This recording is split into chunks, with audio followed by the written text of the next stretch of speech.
समझाने की चेष्टा की जाती है। लेकिन साधना में बाहर का कोई संकेत नहीं होता, धीरे धीरे बोध मनुष्य को प्राप्त होता है कि मेरे भीतर एक इस प्रकार का भय है। उदाहरण के लिए मैं अपने जीवन से एक छोटी सा एक बताता हूं कि मुझे कैसे पता लगा कि मेरे जीवन में एक विशेष प्रकार का भय आया। जब तक मुझे पता नहीं था तब तक मैंने सोचा भी नहीं था कि ऐसा मेरे साथ है। मुझे धीरे धीरे ये बोध होने लगा कि जैसे मैं किसी ऐसे स्थान पर हूं जहां केवल मेरे लिए लेट पाने की स्थान है, मैं ऊपर हाथ भी नहीं कर सकता। धीरे धीरे वो ऐसी अवस्था आ जाती थी कि मेरे लिए सांस लेना भी कठिन हो जाए। जब भी मुझे ऐसा बोध होता तो मुझे सांस लेने में भी कठिनाई होती थी। इसलिए जरा से घुटन वाले कमरे में जाते ही मुझे बहुत कष्ट की अनुभूति होती थी, जितनी किसी सामान्य व्यक्ति को होनी चाहिए कि यहां घुटन है, छोटा छोटा सा कमरा बन गया है, इतना सा इसमें घुटन है, उससे कई गुना अधिक मुझ पर दुष्प्रभाव आता था। और मैं कई बार उस स्थान से भी बचता था जहां देखा कि बहुत घुटन है, मैं नहीं जाता था। जब यह बोध हुआ कि यह मेरे साथ मेरे संस्कार में आया है और मेरे किसी अतीत के जन्म में मुझे किसी कारण से ऐसे स्थान पर रहना पड़ा, जब उसे पूरी तरह मैंने अनुभव कर लिया तो धीरे धीरे वो भय जाता रहा। तब तक जब तक वो नहीं गया था, मुझे अनेकों प्रकार से दुष्प्रभावित करता था, अनेकों प्रकार से आगे दुष्प्रभावित कर जाता था। लेकिन जब बोध हो गया तो मैं फिर उससे बाहर निकल गया। ये इसकी उपचार पद्धति निश्चित रूप से ध्यान के माध्यम से आई। इस पर हम आने वाली 2 श्रृंखलाओं में बड़े विस्तार से चर्चा करेंगे। लेकिन यहां अभी भय का केवल एक छोटा सा परिचयात्मक स्वरूप हम 30 से 40 मिनटों में ले रहे हैं, जिसके अंतर्गत यह जानने की चेष्टा की जा रही है कि भय जीव प्राणी मात्र के साथ जुड़ा है, कि भय मनुष्य होते ही अपने विस्तार को प्राप्त कर लेता है, कि भय नर पशु से नर होते होते कम होने लगता है, कि भय नर से नारायण होते ही चला जाता है। क्योंकि जैसे जैसे मनुष्य की बुद्धि में विवेक का विस्तार होता है, उसको बोध होना शुरू होता है, वैसे वैसे भय भी कम होना शुरू हो जाता है। जब मनुष्य बहुत सारी प्रकृति के सत्य स्वीकारने आरंभ कर देता है, हानि लाभ से भी ऊपर उठने की चेष्टा करता है, तो धीरे धीरे भय की मात्रा कम होनी शुरू हो जाती है। 2 दिन पहले एक बहुत ही एंटरप्राइजिंग लड़का मेरे साथ रात को बैठा था, संभवतः आज भी है कि नहीं मुझे मालूम नहीं, यहां बैठा, तो उससे चर्चा हो रही थी कि एक एंटरप्रेन्योर की पहचान क्या है, अर्थात मनुष्य के विकसित होने की क्या पहचान है। मनुष्य की बुद्धि केवल बुद्धि नहीं, अब वो विवेक में भी आगे प्रगति प्राप्त कर गई है, इसकी पहचान क्या है।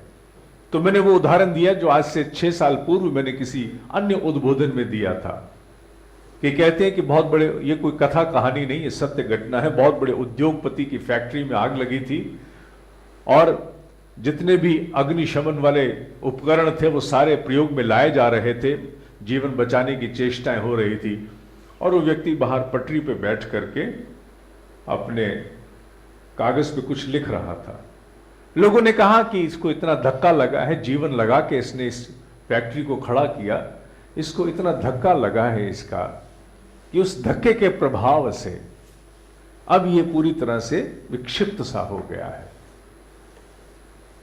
सामान्यतः लोग जब कभी इस प्रकार की असफलता का भाजन बनते हैं तो उस समय उनके भीतर भय और आशंका आकाश को छू जाती है, कुछ नहीं सुझाई पड़ता।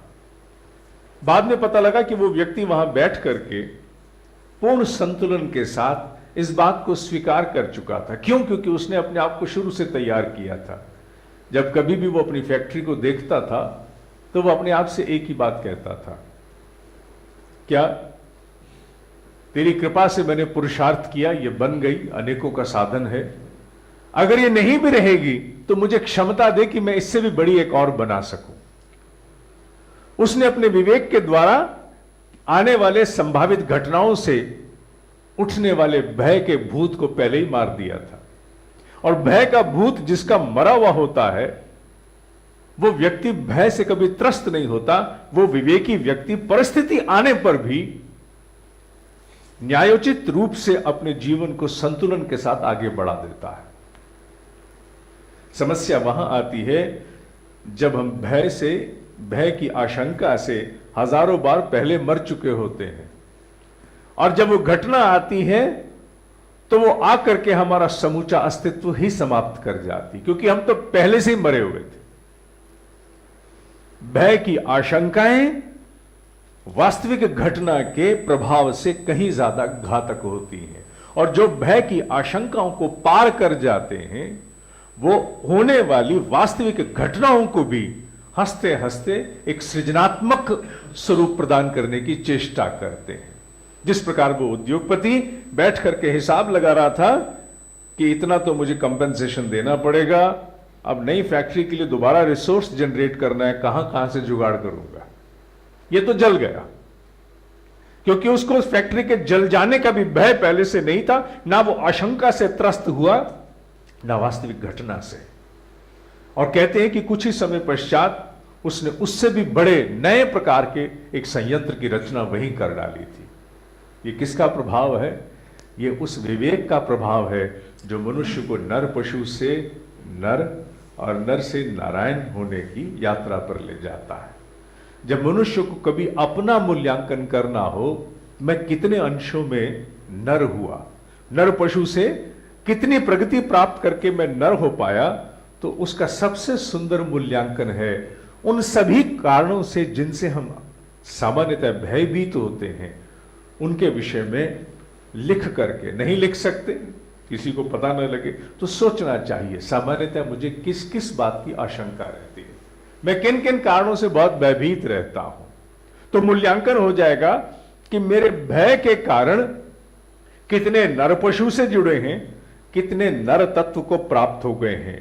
क्योंकि जिस व्यक्ति के भय परिष्कृत होंगे उसका भय केवल उन विषयों पर जुड़ा होगा जो विषय सार्थक है, और जो व्यक्ति अभी नर पशु पर है वो अभी हर उस चीज से भयभीत होगा जिस विषय को लेकर के ये सिद्ध हो जाए कि अभी नर पशु से हम बाहर नहीं आए हैं। पदार्थ के साथ आसक्ति, सोचने की चेष्टा कीजिए, रोड रेज वस्तुतः क्या है? जिस रोड रेज पर आजकल यूथ में इतने कार्यक्रम किए जा रहे हैं, यूनिवर्सिटीज में, कॉलेजेस में विशेष रूप से बहुत कार्यक्रम हो रहा है। क्योंकि एक संख्या बहुत बड़ी हो चुकी है रोड रेज की।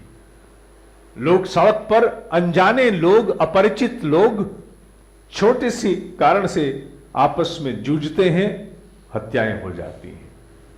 ये किसका विस्तार है? ये उस आत्म का विस्तार है जिसे एक सीमा तक बंध जाना चाहिए था। वो नर पशु होते ही उसके आत्म का विस्तार उसकी हर चीज में चला गया, उसकी बाइक में, उसकी कार में भी चला गया। जब उसकी बाइक और कार में भी चला गया, जब वो विस्तार इतना आगे बढ़ गया, तो उस विस्तार की रक्षा हेतु या उस विस्तार को ठेस पहुंचने हेतु वो किसी भी स्तर पर उन्माद के लिए भी तैयार हो जाता है। मेरी गाड़ी इस प्रकार से टच ना हो जाए, उस प्रकार से टच ना हो जाए। ये तो ठीक है, सुरक्षा के नियमों का पालन करते हुए संतुलित रूप में वाहन चलाना विवेक है, लेकिन अनायास रूप से चिंतित होकर के व्यथित रहना, क्योंकि इसकी मैंने बहुत ऊंचे स्तर के उदाहरण भी मैंने देखे हैं। ऐसे स्तर के उदाहरण देखे हैं जिनका नाम लिए बिना मैं यहां उल्लेख करना चाहूंगा। एक ऐसे व्यक्ति के मुझे परिचय है जिसकी कार के पास से भी कोई निकल जाता था तो वो ऊपर से बैठा हुआ देख रहा है तो नीचे आके देखता था कि इसके निकलने से कोई स्क्रैच तो नहीं पड़ गया। मुझे मेरे पुत्र ने कहा कि इस प्रकार का व्यक्ति है, मुझे इस पर बहुत गुस्सा आता है। तो मैंने उसे कहा कि गुस्से का नहीं, ये दया का पात्र है। जिस व्यक्ति का विस्तार इस सीमा तक चला गया है कि उसके भय और उसके आशंकाएं की सीमाएं इस स्थिति को भी लांघ गई हैं कि कोई पास से भी निकला है तो कोई हानि ना हो गई हो। इस प्रकार के अनेकों अनेकों ऐसे कारण हैं जो मनुष्य में भय को विकसित करते हैं और धीरे धीरे उसकी सोच को इस स्तर पर प्रभावित करते हैं, वो ना चाहते हुए भी छोटी छोटी बातों से बहुत चिंतित, बहुत व्यथित होने लगता है। सार्थक कारणों से भय होना आवश्यक भी है, लेकिन अनर्गल कारणों पर अपने भय की आशंकाओं का विस्तार कर लेना आत्महत्या है। यह शब्द मैंने बहुत सोच करके प्रयोग किया है, क्योंकि आत्महत्या का तात्पर्य केवल जीवन अंत से नहीं है। इस पूरे जीवन की संजीवनी, इस पूरे जीवन के संजीवनी, the time, the attention and the energy we have, ये पूरे जीवन की संजीवनी है। जब इसका हम क्षय करते हैं अनर्गल विषयों में, तो वो भी हत्या है। मनुष्य केवल एक बार थोड़ी मरता है, मनुष्य तो अपने भीतर बार बार मरता है ना। जब वो बार बार मरता है तो उसकी हत्या होती है। तो सबसे बड़ी हत्या क्या है? अनर्गल विषयों पर विस्तार देते हुए, अपने आप को आशंकित करते हुए, भयभीत करते हुए अपनी आत्महत्या की श्रृंखला चलाना, और यह पाप है। हमारे यहां गायत्री की प्रार्थना, गायत्री बीच में आती है। हालांकि भय के विषय पर भी 2 श्रृंखलाएं और बाकी हैं, लेकिन यहां गायत्री की चर्चा आती है। गायत्री में जिस छंद को गाकर के ऋषि से हमने एक प्रार्थना की है, जबकि भय का सबसे बड़ा अचूक उपचार गायत्री भी है, इस पर मैं आने वाले तीसरे कार्यक्रम में इसकी चर्चा करूंगा, दूसरे या तीसरे में। लेकिन गायत्री में एक प्रार्थना की गई है, वो क्या? यहां से जाने के पश्चात मनन कीजिएगा। जब आप अगली बार गायत्री मंत्र बोलें तो उन्होंने कहा है कि भर्गो देवस्य धीमहि। भर्ग का अर्थ होता है भून डालना, किसी चीज को इस स्तर पर ले आना कि वो बिल्कुल स्वाहा हो जाए। वैसे स्वाहा शब्द का अर्थ तो बड़ा अच्छा है, सुख स्वरूप होता है। जब चीजें अपने प्रारूप को बदलती हैं तो विस्तार को प्राप्त होती है, सुख को प्राप्त होती है। और यहां सामान्यतः हम स्वाहा शब्द का अर्थ लेते हैं, कोई चीज व्हेन टर्न्स इनटू एशेज, मिट्टी हो गई, राख हो गई, स्वाहा। तो जब वो स्वाहा, मनुष्य के दोष जो हैं, जब वो स्वाहा हो जाते हैं, भून दिए जाते हैं, तो उसमें धीरे धीरे दिव्य